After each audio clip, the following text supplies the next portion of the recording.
Hello guys, I'm Khadijah Stevens. I'm here with Chris and Joe, owners and creative directors of O1FREE Clothing. We're going to interview them about what inspired them to start a clothing line and their future endeavors. Bye. Keep watching. Chris, where exactly are you from? As far as my nationality, where I was born, or where I was raised? Both. I was born in Sierra Leone, West Africa. Came to Jersey, New Jersey, where I was raised when I was the age of 5. So I was basically raised in Jersey City. Born there and raised in Jersey City, New Jersey. And you, Joseph? Jersey City. Born and raised. Yeah, parents, everything. Born and raised in Jersey City. Joseph, when you say you moved in the States at 3? 5, the age of 5. Okay. Correct. So what was it like growing up in Jersey City? What was your neighborhood like? Oh, amazing. There's a lot of culture being raised in Jersey City. I think Jersey City is one of the most diverse cities in the whole entire world.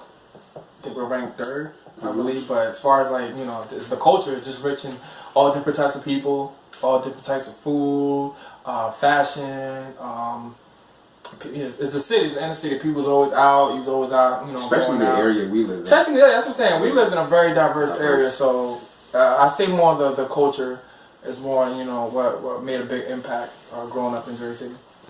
Okay, at the time growing up in like Jersey City in the 90s, was it rough or was it still culture in the 90s? I don't know if you can answer that. I was young, so for the most part, you know, we always my parents always like made sure we was good when we was going outside. But like I said, it was just fun. It was rough. I'm saying, it was rough.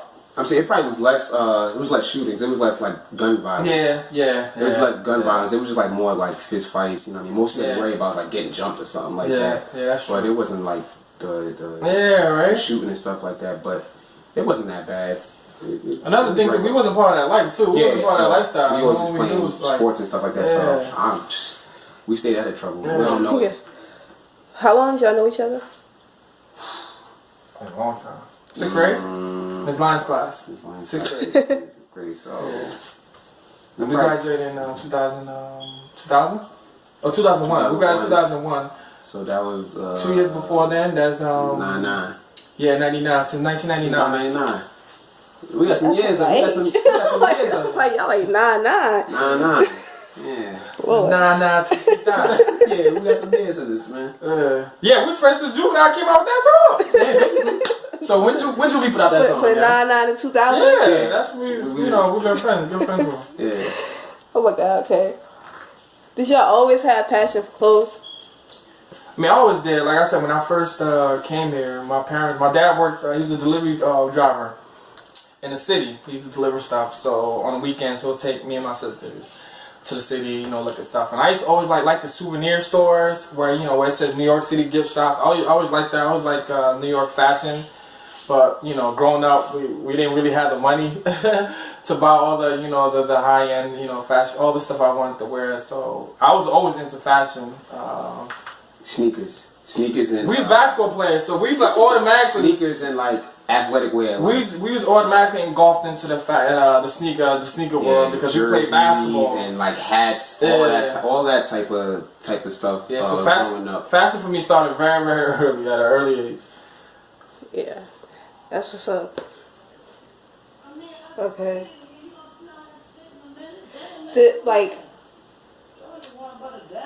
When did you start your clothing line, and like, what were some steps that you had to go through to start it? 2014. It was official. Like the whole year before that, it was basically like getting things together. Fortunately, I had this guy right here to help me out with it. Clothing line, try to do it by yourself is not an easy thing. He took a lot of pressure off me. He was there through the tough times. Because it was like as far as us starting a business, we knew we was going to start a business. We just didn't know what we was going to do. Yeah. So once it was like set in stone, it was like literally like one day, like it was like, yo, we into fashion, we buy clothes. Let's do a clothing line. Yeah. So 2014 is like, I guess, the official year. Yeah. Y'all knew y'all lane. Y'all knew what y'all liked. So it was easy for us. Yeah, we was into sneakers, so we made clothes with sneakers. We made comfortable clothes. you know, stuff that we knew we was gonna wear. The everyday shit, you know, t-shirts, hats, you know, stuff that you could rock every day. Okay. So, do you have the support from your friends and your family when you first started? My friends, yes. At least my close friends. You know, you never know, you know, how other people feel. But my close friend, yes, I got that support. My family at first was kind of shaky because it's a business, something, you know, different. Not a lot of people do. And it's very, like I said, it's risky. So at first they wasn't, you know, on board. But after a while, they seen how focused and determined I was with it. And, you know, how far I went through. So for the most part now, they support what it was like the opposite with me though. My family was with it. Yeah. Yeah, like Kim, man, Boo Boo, everybody, my grandparents was with it. But you know what, parents, they get scared. Like, I don't know why my parents, they just looked at it like, damn. You know what, my family was more like, oh, you doing it with Chris? Alright, it's you doing something good though, you know what I mean? You know, you doing something with somebody that you grew up with, you know, keep doing it. Strength in numbers, especially, like, keep doing the numbers. My family very close. My family was pretty much with it from the start. Okay, so what does O1FREE mean for the people who don't know? I just only want freedom. A staple of individuality, expressing yourself the best way you can. So I, you know, came up with it. There's no really like. It's more of a feel. It's more of a feel. Yeah, it's more of a feel. Like you know, only want freedom. You know what I mean? It's you know like self-expression. Like you know what I mean? Like pretty much. You know, yeah. Ain't really that one definition. Like alright, that's it. But more like what you say. You know what I mean? Okay, so this is a Chris question. So at one point, you quit your job. Was it to focus on O1FREE? Yeah. Okay. Yeah. Solely to focus on O1FREE. Yeah. What made you do that? Because that's a big step. Like anything, like in your case, like when you see me doing it, was you like, damn, like Chris got really have to like for us to get to this level where we have to go to, we both gotta make sacrifices. It's a sacrifice. You gotta make that sacrifice to get to a certain level, to get better at anything you do in life. You have to make the certain sacrifice to make sure you get there. Because if it was that easy to be at a high level, everybody would do it. Yeah. So basically, it's a sacrifice. And like a lot of celebrities too, like you hear stories about them quitting their jobs or getting fired from a job. They be like, well, hey, look, if I didn't get fired, I'll probably never be doing this. It's a sacrifice. Yeah. I say it's more of a sacrifice. Okay, so how important is O1FREE to you?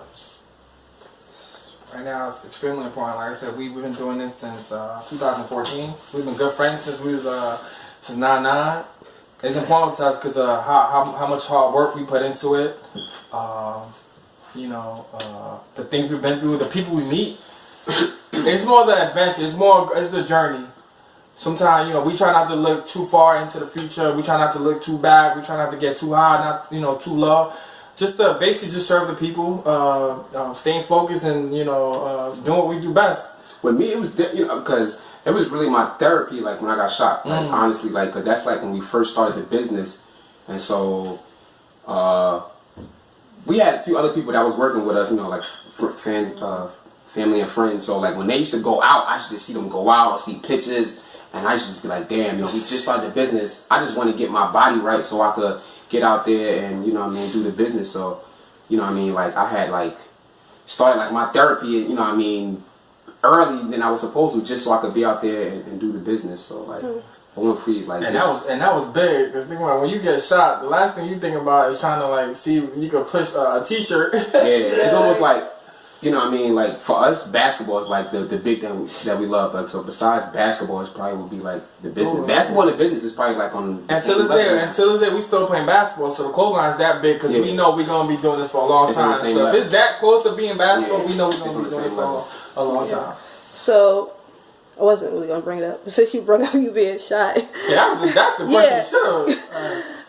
Hey, I don't know. If it was touchy or anything like that. So can you talk about that?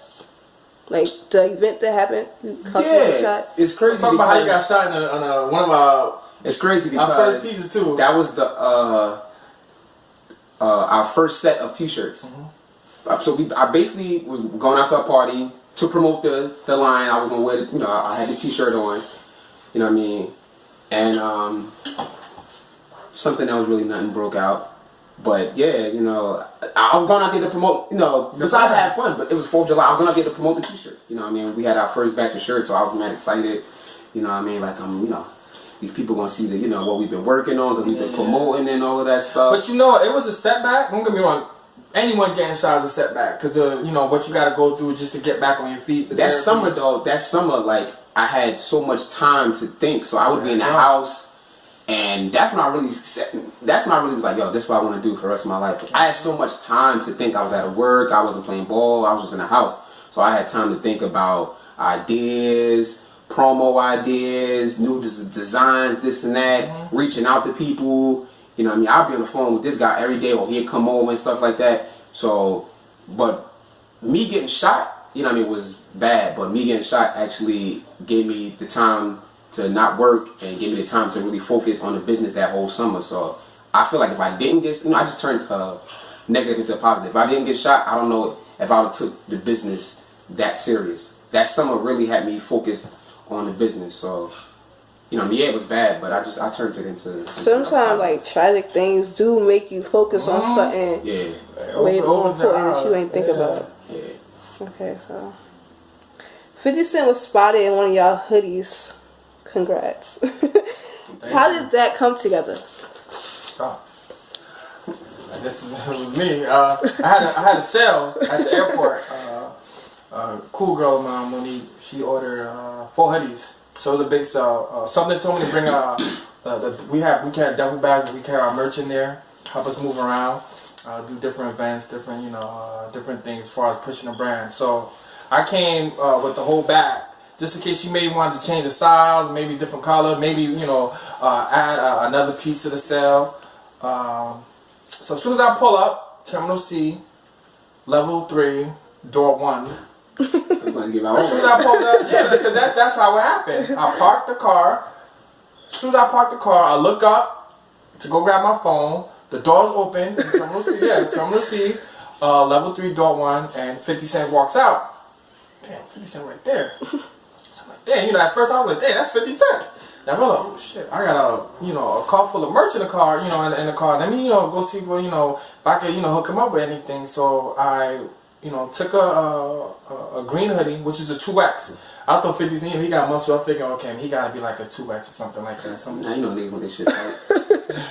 Got muscles and shit. So I took a green 2X World Tour hoodie. Basically, it's the hoodie version of this jacket, which he's wearing. It's a green one. Brought it to, I wanted to be respectful. 50 was sitting in the passenger side. I didn't want to go straight to him, I didn't want to make it, too awkward. So I went to the driver's side, respect the driver, it's his vehicle. So I went to the driver's side and asked, can I hand this off to 50? He said, well, 50's on the phone right now. And I looked, 50 was definitely on the phone. So I said, okay, cool. I went back, I said thank you, and I went back to the car, sat there for maybe another minute. The car still ain't driving. I'm like, I never shit to 50, man. Yeah, I'm like, yo, he's still here. Fuck it, I fuck with the driver, so I'm gonna go back. This time though, I'm gonna bring the hoodie and a beanie, which is that beanie, which is the green one. I took a green one. It was a matching set. Took it back to the car to let the driver know I mean business. So as soon as I got to the car, I'm about to say the same thing. Yo, can I get this 50? 50 looked up. I'm like, oh shit, what is that? That shit look hard. I'm like, why? Do you want? This is for you. He's like, yeah, that's hard, but I'm not a 2X though. I'm a 1X. A word? Like, hold back to it. And it's crazy because this summer when we went to DC, we went to Howard Homecoming. Like from that day on, like from around that time on, we kept saying like we just going to keep merch in the car with us. Yeah. Wherever we go. Yeah. Before we was in a little smaller car, but we had boxes. But now we got the duffel bag. So we always said like whatever we do, we just gonna have bags on deck. So if somebody there, I'm going to a concert tomorrow. I'm bringing stuff. We're gonna have stuff on deck. You never know. You never know when you're gonna have to give out some merch. So good thing we stuck with that. Yeah. You know what I mean? Because if we ain't stick with that, we probably would never. Yeah, I would have been sitting in a car next to 50 Cent. Yeah. Next to 50 Cent. You never know. Well, you be thinking they might be unapproachable, but you never know who might like your stuff. And 50 was cool too. He was very humble. Like he wore it. He saw the hoodie. He was like, bro. He's like, you African? I'm like, yeah. He said, where you from? I was like, see, I'm West Africa. He's like, all right, cool. All right, well, we gotta lick each other out. ASAP too, because that happened on a Saturday. That happened that Thursday. It wasn't even a week. He kept up with his word. Kept up with his word. Yeah. Because we was stalking 50. I respect that dude. Yeah, I was stalking. I started following 50. Yeah. We followed 50 from all of the different pages. Nah, and every day. he's a cool dude. He's a humble dude, and he kept up with his word. I respect that about him. Yeah, definitely. Yeah. So, where are some of the places that y'all vendor at? Where? Like, yeah, where? I know. What kind of places or where? As far as like what type of vending we do? Well, both. A lot of showcases, like open mics and stuff like that. We was doing open mics ourselves that we're gonna continue doing coming up soon. But open mics, fashion shows. We've done what else? Pop-up shops and stuff like that. Mainly, it usually we like teamed up with somebody else. So it might be somebody's open mic, or somebody might be somebody's. It might be somebody's some type of party. Yeah, some type of party. Some type of party. Party, open mic, access, concerts, anything like that. fashion show. A lot of fashion shows. Access to Vin. Yeah. I'm thinking about like the Rising Tide and stuff like that. That's just we did sneakers events. Sneaker expos. We did community events. Yeah. So it's a mixture of a lot. Well, it's kind of makes it dope too, because our clothes, you know, and you can pretty much sell it. Mainly music though. Mainly like a lot of music. You know, music and clothes go hand in hand. So. Mainly music, like you know, open mics and artist showcase. Mainly. Okay, so what do you have in store for the future of O1FREE? Bro. Are you talking about like the clothes or just the business? The clothes, the business, everything. Oh, well, the business. The clothes part, it's to grow. It's to reach out more audience. Putting out more quality materials, like we have been. Giving different variations of design. Collaborating with others with designs. Doing new pieces. This is our jacket, our latest jacket we did. This is one of our jackets we did last year. Probably doing more jackets, doing more winter pieces, winter now. In the summertime, like I said, coming up with new concepts. But as far as the overall business, but besides that, we're just not a clothing line. We also got an entertainment company. We deal with artists. Yeah. We do blogs. Yes, elaborate. So it's not just fashion. We got, you know, I mean, we're gonna start doing the events again coming up soon. We're gonna be collabing with other people to do the events to make the events a little more bigger. We still got the YouTube show Cloth Talk that I was doing. That's under O1FREE Entertainment. That, you know, that's still yeah. So there's a lot coming up. Moving, yeah. It's a lot. It's not just the clothes is just one part of it. You know what I mean? But it's a lot of different things to help promote and to help expand the brand. Yeah. Yeah. Talk about Cloth Talk. There's YouTube show that I came up with, you know, just to talk about music, fashion, sports, I thought politics. It was hard. Cloth yeah, Talk. it is. I'm like, damn, you got a ring to it. Yeah, and I shot it with my uncle moved from Point and Click Media Group. And it's just like I said, I grew up, you know, when there was the shows like 106 in Park, Rap City, TRL, like a lot of those shows, and I feel like it wasn't a lot of those shows no more on TV. Ain't nothing on TV, but it definitely ain't nothing like that. Computers, so. I think with that computer took over. Now it's like you put that on YouTube. Yeah. So I wanted to give it like that type of feel. So, you know, that's when I came up with the show, and I was doing radio, and I was about to leave radio, so I wanted to take what I learned and what I did for radio and give it the visual. It's good that you kept it up to date, because now you say you have the YouTube platform. Yeah. Because nowadays that's where people go to find their source. Yeah. So, you know, that's under the O1FREE umbrella. So that, you know, we're still in the works with that and making that better and bigger as well. Yeah. Yeah, so can you tell everybody where they can find O1FREE, where they can find you guys too, like social media? Our website is www.csmkdesign.com. Our Instagram is O1FREE Clothing. Facebook O1FREE Clothing. My Instagram page is CCAP4Prez. His is Styles STYLES. STYLES_. I forgot we had to say FLEE. Like the O1FREE Clothing, because people get it mixed up. It's literally, it's not zero. It's the letter O, the number 1, free, FREE, clothing, CLOTHING. Because people be like, zero? No. Oh, like. Oh. Yeah, I know this one. When I go to events, they just kind of botch it a little bit. Yeah, because they don't know what it is. Like, the 0O is O1FREE clothing, like the letter O. Yeah. Yeah, that's basically everything. Okay, guys, you covered everything. Yeah, we do have Twitter, but. You don't use it? No. Okay. I want to thank Joseph, Joe, and Chris for stopping by, for supporting this new YouTube page. Thank you for having us. No problem. Like, just want to see y'all win. Like, I noticed like how I remember when you guys told me about it. Like, it's been such a long time. Y'all actually did it. It's going this far, and people really fucks with y'all. So thank you. Give you the TI salute. Thank you so much, guys. Thank you. Thank you. All right.